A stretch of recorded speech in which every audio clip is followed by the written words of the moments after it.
Os jogos violentos precisam ser banidos do Brasil?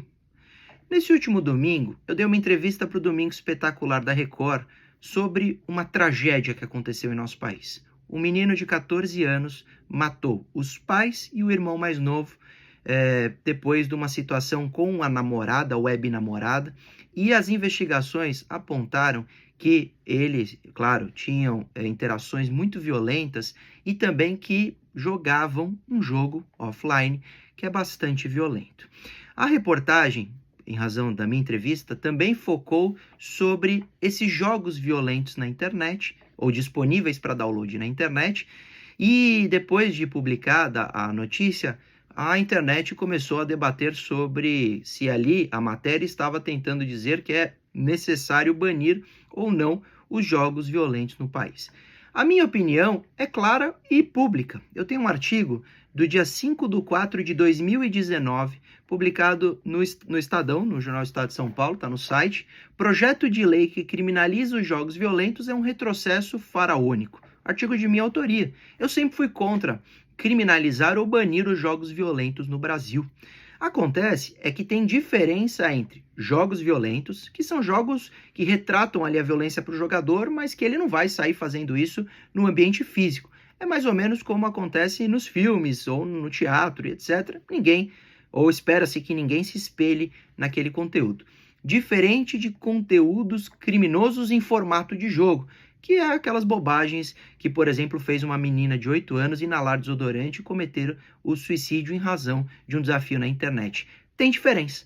E o jogo da matéria, a meu ver, é um jogo horrível, péssimo, mas é em formato de game, está disponível na Steam, que é uma plataforma oficial de download de jogos, e a classificação etária, a meu ver, está totalmente equivocada. Então, com relação ao jogo, ele pode existir. Na minha opinião, ele deve, inclusive, estar disponibilizado à venda. Não tem problema, mesmo sendo horroroso.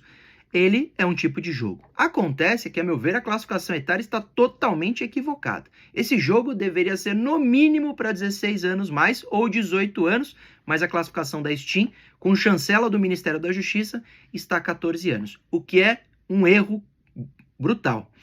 Em segundo lugar, nós temos na matéria a repercussão desse jogo na internet em razão de influenciadores, youtubers, divulgarem isso em seus canais, principalmente no YouTube.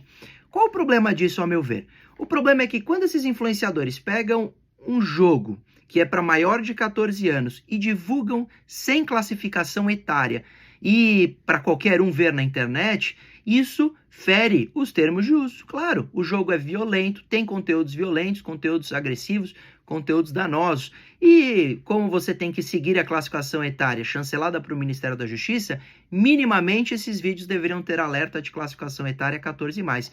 E os que foram me apresentados para a gravação da matéria não tinham. Então tem um corte meu na matéria dizendo: esse vídeo deve cair, inclusive com a mudança do Marco Civil da Internet, até porque para crianças isso pode ser um tutorial de como matar os próprios pais. E eu mantenho, é de fato que eu enxergo. Por quê? Porque o conteúdo disponível para criança, 4, 5, 6 anos, ao assistirem esse vídeo, podem sim ser influenciados. Não à toa nós temos, por lei, a obrigação de classificação etária. Então, em resposta a essa polêmica que tem surgido sobre eu ser a favor ou não da criminalização de jogos violentos, eu me posiciono com base nesse artigo que está publicado no Estadão e na minha participação, inclusive isso está disponível no eSports TV, no site da Globo. Deputados debatem influência de games em jovens, veja argumentos expostos em audiência pública aqui na Assembleia Legislativa de São Paulo, a notícia é do dia 12/4 de 2019, e eu fui convidado, à época, para participar dessa audiência pública e me manifestei. Está aqui o trecho da notícia. Luiz Augusto Durso, advogado especialista em crimes digitais e representante da Comissão Nacional de Cybercrimes, lembrou a importância da regulação da idade dos games e dos pais no papel de evitar que os filhos não tenham acesso ao conteúdo que não condizem com as suas respectivas idades e, à época, me coloquei totalmente contra o projeto de lei de criminalizar jogos violentos.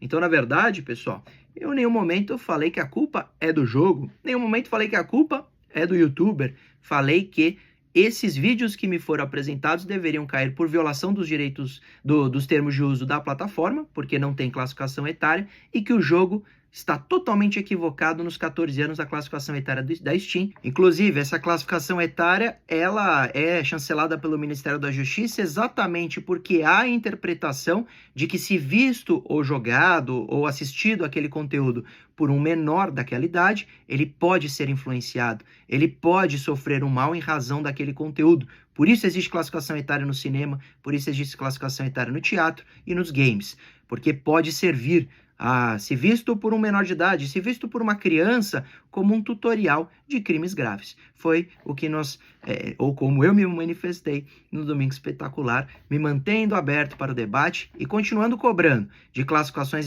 etárias adequadas e um controle do Estado sobre o jogo violento ser liberado para quem pode jogar e não para qualquer um disponível na internet ou sem classificação etária. É assim que a gente defende a evolução da internet no Brasil.